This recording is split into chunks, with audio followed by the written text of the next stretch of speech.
여러분 모든 일에는 왜가 중요합니다. 왜? 동기가 중요합니다. 공부하는 일도 그렇고요. 우리가 무슨 일을 하는 것도 그렇습니다. 특별히 섬기는 일이 그렇죠. 우리가 교회에서 헌신하고 봉사할 때에 그 섬김을 할 때에 동기가 굉장히 중요합니다. 동기가 흐려지면요, 방향이 흐려지고요. 방향이 흐려지면 결국 목적지를 잃어버리게 됩니다. 수고는 했지만 이 덕이 세워지지 않지요. 열매를 얻는 게 아니라 혼란과 허무만 남게 되는 경우가 참 많습니다. 그러나 하나님의 은혜에 대한 감사와 십자가 사랑에 대한 감격이 우리의 동기가 될 때에 우리의 섬김은 결코 헛되지 않습니다. 하나님께서 그 수고를 기억하시고 그 섬김을 통해서 교회를 세우시고 생명을 세우십니다. 사도행전 6장을 보면 초대교회가 부흥하면서 이 구제의 문제가 발생하게 됩니다. 일이 많아지자 갈등이 생긴 거죠. 그래서 사도들은 성령과 지혜가 충만하고 사람들에게 칭찬받는 7분의 집사님을 세워서 그 일을 하도록 맡겨두었습니다. 그 결과 사도들은 기도와 말씀에 전념할 수가 있었고요. 하나님의 말씀은 점점 왕성해졌고 제자의 수도 크게 늘어났습니다. 그 내용이 사도행전 6장 7절에 나옵니다. 하나님의 말씀이 점점 왕성하여 예루살렘에 있는 제자의 수가 더 심히 많아지고 허다한 제사장의 무리도 이 도에 복종하니라. 믿는 사람들의 숫자가 예루살렘에 많아졌습니다. 심지어 제사장이라고 불리는 사람들 중에도 예수님을 믿는 사람이 많아지게 되는 역사가 있었다고 성경은 기록하고 있습니다. 이처럼 교회 안의 사역은 단순히 일을 잘하는 사람이 아니라 하나님을 사랑하는 마음으로 성령과 지혜 가운데 섬기는 사람을 통해서 세워지는 것입니다. 그런데 오늘 본문을 보면요, 이 7 집사님들과 정반대에 있는 사람들이 보입니다. 누구입니까? 그것은 바로 입다와 에브라임 지파입니다. 도대체 이들은 성령과 지혜가 충만했던, 그래서 칭찬받던 우리 초대교회 7 집사님들과 무엇이 달랐던 걸까요? 이 시간 한번 같이 확인해 보면 좋겠습니다. 입다는 하나님이 부르신 사사 중에 한 사람이죠. 저와 여러분이 입다 하면 제일 잘 기억나는 게 있죠. 뭡니까? 잘못된 서원입니다. 잘못된 서원. 사사기 11장 30절에서 31절입니다. 그가 여호와께 서원하여 이르되 주께서 과연 암몬 자손을 내 손에 넘겨주시면 내가 암몬 자손에게서 평안히 돌아올 때에 누구든지 내 집 문에서 나와서 나를 영접하는 그는 여호와께 돌릴 것이니 내가 그를 번제물로 드리겠나이다 하니라. 입다는 여호와 하나님께서 암몬 자손을 이기게 하시면 집에서 가장 먼저 자신을 영접하는 사람을, 환영하는 사람을 바치겠다고 하나님께 서원했습니다. 이 스스럼 없이 인신제사를 드리겠다는 잘못된 서원을 했습니다. 그리고 입다에게 실제로 어떤 일이 있었습니까? 사사기 11장 34절입니다. 입다가 미스바에 있는 자기 집에 이를 때에 보라, 그의 딸이 소고를 잡고 춤추며 나와서 영접하니 이는 그의 무남동녀라. 하나밖에 없는 귀한 딸이 아버지 입다의 승리를 기뻐하며 맞이했습니다. 결국 입다는 그 딸을 하나님께 드렸습니다. 입다가 딸을 하나님께 드린 일에 대해서는 학자 간에 2가지 견해가 존재합니다. 하나는 늙어서 딸을 처녀로 죽게 했다라는 견해와 다른 한 가지 견해는 그 시절이 사사 시절인지라 각자의 소견에 옳은 대로 행하는 시대인지라 진짜 인신제사를 드렸다는 견해도 있습니다. 중요한 것은 어떤 견해가 맞든지 입다가 잘못된 서원을 드렸다는 것입니다. 그래서 저와 여러분은 입다를 어리석은 서원을 한 사사로 잘 기억하고 있습니다. 여러분, 물론 입다가 어리석은 서원을 한, 잘못된 서원을 한 사람입니다. 그러나 입다가 여러분 인물은 인물입니다. 암몬이 이스라엘을 핍박하고 고통당하게 하는 그 어려운 상황에서 입다는 하나님의 도우심을 받아서 암몬을 물리칩니다. 사사기 11장 32절입니다. 이에 입다가 암몬 자손에게 이르러 그들과 싸우더니 여호와께서 그들을 그의 손에 넘겨주시매. 여호와 하나님께서 암몬 자손들을 전부 다 입다의 손에 넘겨주셨습니다. 결국 암몬과의 전쟁에서 입다는 승리하게 되었고요. 많은 사람들로부터 사랑받는 인물, 인기가 있는 인물이 되었습니다. 문제는 그 다음이죠. 항상 잘 되고 있고 잘하고 있을 때에 또 다른 문제가 찾아옵니다. 입다에게 찾아온 또 다른 문제가 무엇입니까? 그것은 바로 에브라임이라는 문제가 찾아온 것이었습니다. 물론 딸을 하나님께 바치겠다는 잘못된 서원의 문제도 있었지만 그것은 자신의 문제였지 다른 사람이 자기를 불편하게 한 것은 아니었습니다. 암몬 전쟁에서 물리치고 인기를 누리고 있는 입다에게 에브라임이 갑자기 찾아와서 말도 안 되는 말을 하는 거예요. 그게 뭐냐면 왜 전쟁에 우리를 끼워주지 않았느냐, 이런 말을 하는 겁니다. 사사기 12장 1절입니다. 에브라임 사람들이 모여 북쪽으로 가서 입다에게 이르되 내가 암몬 자손과 싸우러 건너갈 때에 어찌하여 우리를 불러 너와 함께 가게 하지 아니하였느냐, 우리가 반드시 너와 내 집을 불사르리라 하니. 왜 우리를 전쟁에 끼워주지 않고 입다 너 혼자 암몬 자손 다 몰아내고 혼자서 인기와 영광을 차지하느냐라는 것이었습니다. 에브라임 지파는 스스로 너무너무 열받았다고 말하면서 정말 말도 안 되는 억지를 썼습니다. 여러분, 그래도 사람이요, 해야 되는 말이 있고 하면 안 되는 말이 있습니다. 에브라임이 입다에게 하는 말은 그 정도가 너무 잔인한 것이었습니다. 에브라임 지파가 입다에게 어떤 잔인한 말을 했습니까? 너와 내 집을 불사르겠다. 너와 내 집을 불사르겠다. 사랑하는 여러분, 우리가 하나님의 일을 할 때 이런 일이 있습니다. 고생은 내가 다 하는데 생색은 자기가 내는 사람들이 있어요. 쉽게 말하면 이 밥하고 반찬 준비하고 밥상까지 다 차렸는데 이 숟가락만 올리는 분들이 있다는 겁니다.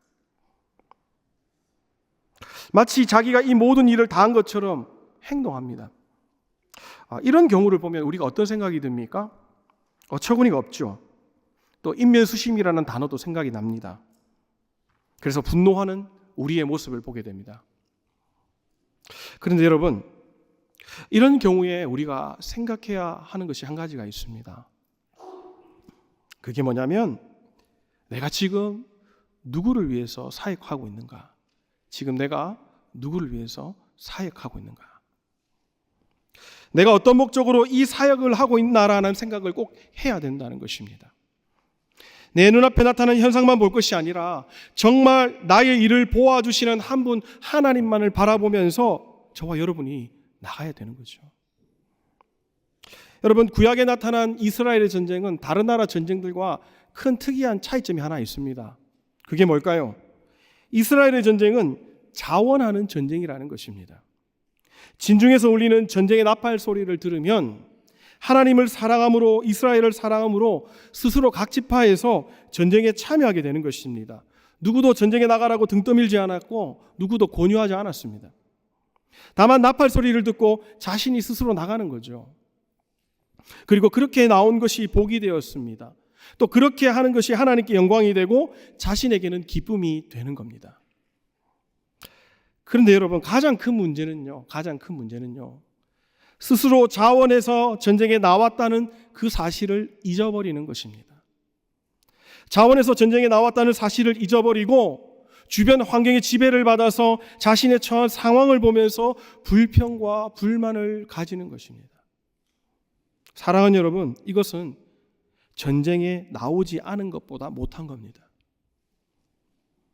내가 하나님의 일을 하다가 불평과 불만이 생기고 이것이 커져서 시험에 든다면 이것은 어떤 면에서 일을 하지 않은 것보다 못한 일이 되는 것입니다. 혹시나 우리 가운데에 그와 비슷한 상황이 있다면 다시 한번 무릎을 세우시고 잠잠히 하나님을 바라보시는 우리가 되었으면 좋겠습니다. 하나님과의 깊은 관계 속에서 주님을 사랑함으로 회복하시고 다시 한번 그 현장 속으로 나가는 저와 여러분 되어야 할 줄 믿습니다. 그러나 여러분, 자기가 다 한 일을 가지고 누가 마치 자기가 한 것처럼 할 때에 그 광경을 지켜본다면 화가 나죠. 누구라도 화가 날 것입니다. 그런데 오늘 본문은 그러한 상황에서 일어나면 안 되는 가장 안 좋은 예를 보여주고 있습니다. 싸움에 안 끼워져서 화가 났고 그래서 너희 집에 불을 지르겠다는 에브라임의 말을 듣는 입다는 어떻게 반응합니까? 현대의 성경으로 2절과 3절을 읽어드립니다. 나와 내 백성이 암몬 사람과 위기에 처했을 때 내가 너희를 불렀으나 너희는 나를 그들의 손에서 구해주지 않았다. 너희가 돕지 않은 것을 보고 내가 목숨을 걸고 건너가서 암몬 사람과 싸우자 하나님께서 여호와께서 나에게 승리를 주셨다. 그런데 어째서 너희가 오늘 와서 나와 싸우려고 하느냐? 입다는 자신의 이 답답함을 참을 수가 없었고요. 결국에는 에브라임 지파에게 화를 내게 됩니다. 그리고 입다는 화만 내는 것이 아니라 에브라임 지파를 적으로 돌리고 길르앗 사람들을 다 모아서 에브라임 사람들을 죽였습니다. 입다는 길르앗 사람들에게 시켜서 도망하는 에브라임 사람을 그냥 두지 않고 요단강 나루턱의 자리를 잡고 있다가 물어보게 했습니다. 뭘 물어보겠어요? 도망하는 자가 강을 건너가게 해달라고 요청하면 네가 에브라임 사람이냐라고 묻겠습니다. 그리고 에브라임 사람이 아니라고 하면 특정 발음을 시키게 했습니다. 그게 뭐냐면 바로 쉿볼렛이었습니다. 쉿볼렛을 시켰는데 쉿볼렛이 아닌 예를 들면 쉿볼렛 이랬다면 그 발음하면 죽이는 거죠. 우리나라 사람이 예를 들면 특히 경상도의 경우에 야 쌀 해봐 쌀 이러면요 살 이런 분들이 있어요. 저는 경상도 사람이지만 쌀이 됩니다. 살 하는 분이 있어요. 살 발음하면 뭡니까? 쌀 해야 되는데 살 하면 다 죽인 겁니다. 여러분 중요한 것은 발음이 아니고요. 그렇게 확인하고 죽인 에브라임이 사람을 죽인 그 숫자가 길르앗 사람이 죽인 숫자가 42,000명이라는 겁니다. 42,000명. 절대로 작은 숫자가 아닙니다, 여러분. 민수기 1장에 보면 이스라엘 인구 조사를 했는데요. 그 숫자가 45,000명이었습니다. 민수기 26장에는 광야 생활을 다 마치고 40년째 인구 조사가 나오는데요. 에브라임 인구 숫자가 32,500명이었습니다. 광야길에서 이스라엘 백성들이 믿음으로 잘 살지 못했으니까 인구가 줄어드는 건 당연한 거겠죠. 그러니까 에브라임 지파가 가나안에 입성할 당시의 인구가 약 3만 명이었는데요. 지금 본문의 사건은요. 가나안 정복 이후에 한 300년이 지금 지난 때의 일입니다. 그래서 학자들은 그 기간 동안 인구가 증가했더라도 많아야 1, 2만 명 정도 늘어났다고 봅니다. 그렇다면 본문에서 입다와 길르앗 사람들이 에브라임 사람 42,000명을 죽였다는 것은 여러분 무슨 말입니까? 한 지파를 다 죽인 거예요, 여러분. 씨가 마른 겁니다. 이스라엘을 구원하라고 잘 다스리라고 사사를 세웠는데 사사라고 불리는 지도자가 자기 백성을 다 때려 죽인 겁니다. 그러면 여러분 어쩌다가 이런 이스라엘의 비극이 일어났습니까? 여러분 이스라엘은 그 민족 자체가 구약의 유일한 교회입니다. 교회. 구약의 유일한 교회가 어쩌다가 이렇게 되었습니까? 에브라임 때문입니까? 입다 때문입니까? 여러분 생각에는 도대체 누구 때문에 이런 동족 상잔의 비극이 일어났다고 생각하십니까? 답은요. 둘 다 때문입니다. 둘 다. 에브라임의 잘못도 있고 입다의 잘못도 있습니다. 여러분. 한번 에브라임을 먼저 한번 살펴봤으면 좋겠습니다. 에브라임이 원래 좋아하는 것과 잘하는 것이 있습니다. 그게 뭐냐면 에브라임이 좋아하는 것은요. 게으름이고요. 잘하는 것은 영광 뺏기입니다. 영광 뺏기. 여호수아에서 17장에 보면요. 여호수아가 12지파에게 땅을 분배해 줍니다. 땅을 분배받았을 때에 우리에게 준 땅이 너무 작다고 에브라임과 므낫세 지파, 곧 요셉 지파가 불평을 합니다. 자신들에게 땅을 더 달라고 말합니다. 여호수아서 17장 14절입니다. 요셉 자손이 여호수아에게 말하여 이르되 여호와께서 지금까지 내게 복을 주심으로 내가 큰 민족이 되었거늘 당신이 나의 기업을 위하여 한 제비 한 분깃으로만 내게 주심은 어찌 됨입니까 하니. 그때의 에브라임과 므낫세의 불평을 듣던 여호수아는 여호수아 17장 15절에 보면 이런 말을 합니다. 환경을 탓하지 말고 하나님이 주신 가능성을 믿고 계속해서 개척하라고 말합니다. 개척하라고. 여호수아의 이 말을 들은 에브라임과 므낫세가 어떻게 반응합니까? 군시렁 내는 거죠. 개척해야 할 땅이 좁고 그리고 적들은 철 전차를 가졌고 이런저런 핑계를 대는 겁니다. 핑계. 여러분, 결과적으로 에브라임 지파는요, 일하기는 싫어하고요, 땅은 많이 얻으려고 했습니다. 우리가 이런 사람을 뭐라고 하죠? 불안당이라는, 불안당. 안이불, 땀한, 무리당. 땀은 하나도 안 흘리고 무언가를 얻으려고 하는 이 무리를 불안당이라고 합니다. 불안당. 에브라임 지파는요, 불안당 같은 성격이 있었습니다. 시편 78편 9절은 이런 에브라임에 대해서 이렇게 설명합니다. 에브라임 자손은 무기를 갖추며 활을 가졌으나 전쟁의 날에 물러갔도다. 현대인의 성경은 이 구절을 이렇게 말합니다. 에브라임 자손은 활로 무장했으나 전쟁이 일어나자 달아나고 말았다. 이 구절에 대해서 학자들마다 견해는 다르겠지만, 이 구절을 이스라엘로 보는 사람들도 있지만 그냥 에브라임 자체로 보시는 분들도 있습니다. 여러분, 사사시대 당시에 이스라엘 전체에 무기가 없을 때가 얼마나 많았습니까? 아니, 태반에 무기가 없었습니다. 여러분, 기드온이 전쟁에 하러 나갈 때 뭐 들고 나갔습니까? 횃불과 항아리와 나팔을 들고 나갔습니다. 여러분, 사사 삼갈이 블레셋 사람을 600명을 때려 죽일 때에 뭘 썼습니까? 소모는 막대기를 사용했습니다. 이스라엘에 변변한 무기가 없었습니다. 근데 여러분, 에브라임은 무기가 갖춰졌지만 결정적으로 연합해야 되고 같이 싸워야 할 때는 도망갔습니다. 정말 힘을 모아서 적을 몰아내야 할 때는 멀쩡한 무기를 가지고 도망간 것이 바로 에브라임이라는 것입니다. 그리고 여러분, 에브라임이 잘하는 것 중에 하나가 바로 영광 뺏기입니다. 영광 뺏기. 남이 얻은 영광을 자신들이 가로채는 걸 좋아했습니다. 남이 영광을 받고 차지하는 꼴을 보지 못하는 지파가 바로 에브라임이었습니다. 그 증거가 뭡니까? 오늘 본문 이전에 본문과 굉장히 유사한 사건이 하나 있었습니다. 기드온이 전쟁에서 이기고 영광을 누릴 때에 에브라임이 그때도 시비를 걸었습니다. 사사기 8장 1절과 2절입니다. 에브라임 사람들이 기드온에게 이르되 내가 미디안과 싸우러 갈 때에 우리를 부르지 아니하였으니 우리를 이같이 대접하면 어찌 됨이 있냐 하고 그와 크게 다투는지라. 기드온이 그들에게 이르되 내가 이제 행한 일이 너희가 한 것에 비교되겠느냐. 에브라임의 끄물 포도가 아비에셀의 만물 포도보다 낫지 아니하냐. 전쟁에서 승리한 기드온에게 에브라임이 시비를 걸었습니다.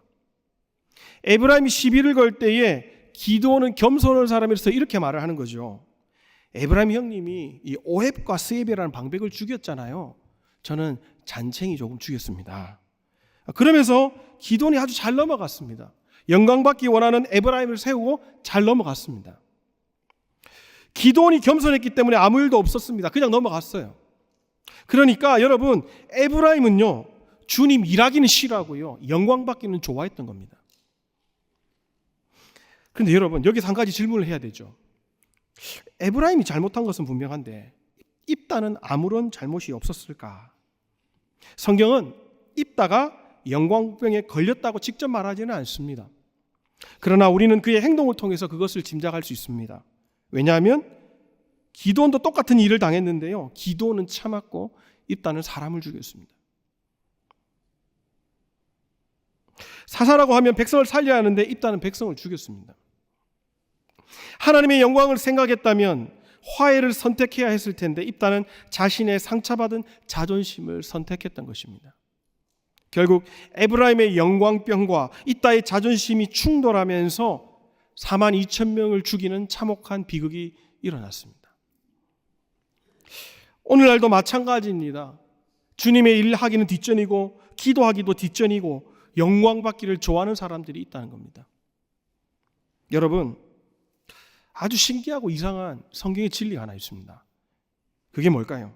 바로 마태복음 19장 30절의 말씀입니다. 그러나 먼저 된 자로서 나중되고 나중된 자로서 먼저 될 자가 많으니라. 먼저 된 사람이 앞에서 제대로 안 하면 교회에 이상한 일이 일어납니다. 그게 어떤 일입니까? 나중된 자가요, 먼저 되는 일이 일어납니다. 이게 무슨 말입니까?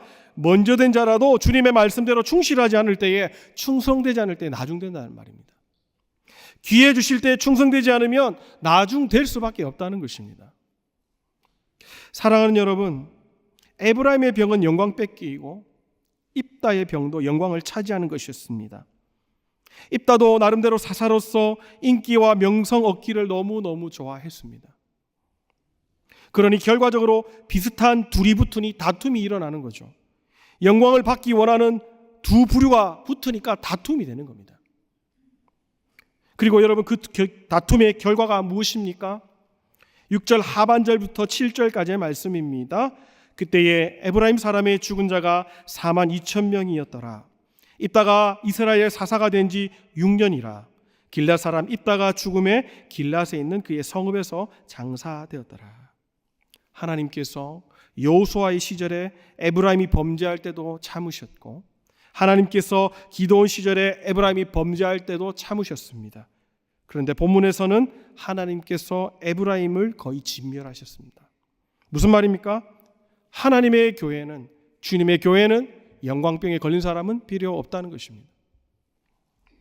에브라임을 다 치고 나서 입다는 어떻게 되었습니까? 큰 영광을 얻었습니까? 입다도 죽었습니다, 여러분. 입다가 사사된 지 6년 만에 죽었습니다. 그 6년이라는 연수를 계산해 보면 암몬과 전쟁하는 기간이 좀 있었을 것이고요, 전쟁이 끝나고 나서 이후에 평안을 조금 누리다가 그냥 죽었다는 겁니다. 전쟁에서 승리한 사람이 몇 년 살지도 않았는데 하나님이 일찍 데려가신 겁니다. 그러니까 우리 하나님께서는 입다를 통해서 영광병이 걸린 에브라임을 치신 것입니다. 그리고 그 다음에 에브라임 지파를 혼내시고 나서 입다를 하나님께서 친히 치셔서 이스라엘 교회 안에서 영광병에 걸린 사람은 모조리 다 멸하셨습니다. 사랑하는 여러분, 주님 안에서는 겸손해야 됩니다. 교만에서는요, 다툼만 일어납니다. 다툼을 자꾸 일으키는 사람의 문제가 뭘까요? 이 사람 저 사람 할 것 없이 다툼을 자꾸 일으키는 사람의 문제가 뭘까요? 교만하기 때문입니다. 교만하기 때문입니다.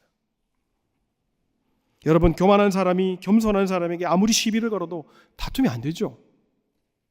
그런데 교만한 사람이 교만한 사람과 시비가 붙으면 큰 다툼이 일어나게 되는 것입니다. 여러분, 반대로 엉뚱한 질문을 제가 한번 던져봅니다. 사람들이 그렇게 교회에서 인정받기를 원하고 높아지려고 하는데 성도된 우리가 높아지는 방법은 없을까요? 방법이 아주 없는 건 아닙니다. 그럼 어떻게 하면 높아질까요? 성도가 언제 높아지냐면 바로 하나님께서 높여주실 때입니다. 그러면 하나님은 어떤 자를 높여주십니까? 겸손하게 섬기는 자, 겸손하게 섬기는 자를 높여주십니다. 빛도 없이 이름도 없이 주님의 몸된 교회를 섬기는 자를 우리 주님이 높여주십니다. 누가복음 22장에 보면 누가 더 크냐라는 제자들의 논쟁이 있었습니다. 그런데 예수님께서는 그 논쟁에 대한 해답을 주셨고요, 해답을 주실 뿐만 아니라 말로만 그치지 않으셨습니다. 요한복음 13장에 보면 예수님은 허리에 수건을 두르시고 제자들의 발을 직접 씻겨 주셨습니다. 예수님께서 친히 종의 모습으로 섬기셔서 하나님 나라에서 참으로 큰 자가 누구인지를 몸소 보여주신 것이었습니다. 그리고 다른 복음서에서는 우리 예수님께서 어린 아이 하나를 세우시면서 너희 중에 크고자 하는 자는 이 어린 아이와 같이 자신을 낮추고 섬기는 자가 되어야 한다고 제자들에게 말씀하셨습니다. 마가복음 10장 45절입니다. 인자가 온 것은 섬김을 받으려 함이 아니라 도리어 섬기려 하고 자기 목숨을 많은 사람의 대속물로 주려 함이니라. 아멘. 예수님께서 종이 되어서 목숨을 주신 것은 자신의 권위와 영광을 위해서가 아니라 하나님 아버지를 위해서, 그리고 사랑하는 저와 여러분을 위해서 내어주신 것이었습니다. 빌립보서 2장 5절에서 11절은 지극히 겸손하신 우리 예수님의 본을 말씀하고 있는데요, 5절에서 11절까지의 말씀을 제가 한 절, 여러분이 한 절 읽으시고 11절을 합독하시겠습니다. 너희 안에 이 마음을 품으라. 곧 그리스도 예수의 마음이니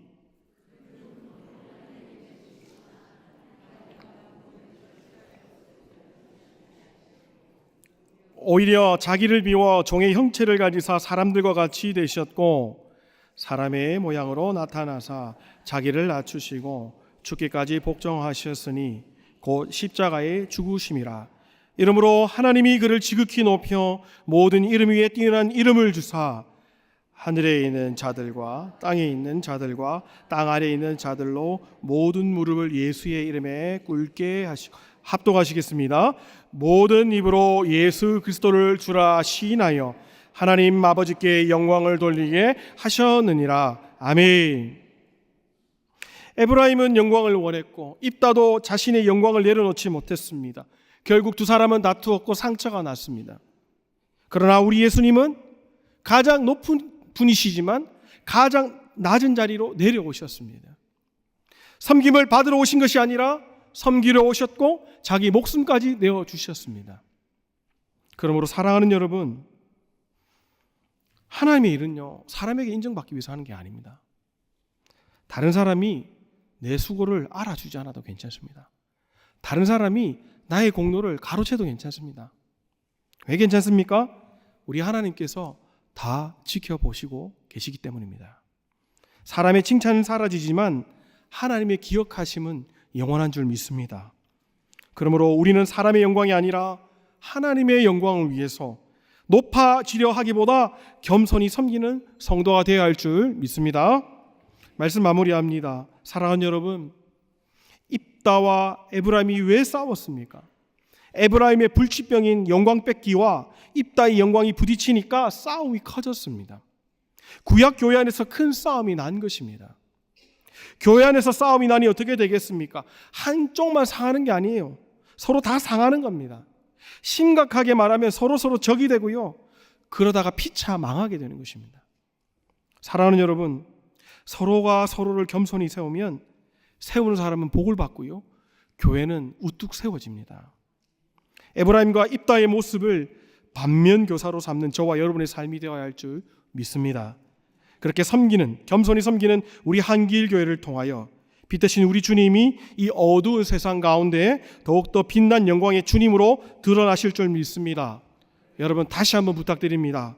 하나님을 깊이 사랑함으로 성령과 지혜가 충만하여져서 칭찬받는 일꾼으로, 겸손한 일꾼으로 하나님께 영광 돌리는 모든 성도님들 다 되시기를 주님의 이름으로 부탁드립니다. 평안하여 든든히 세워지는 한길교회 성도님들 다 되시기를 주님의 이름으로 축원합니다. 축원합니다.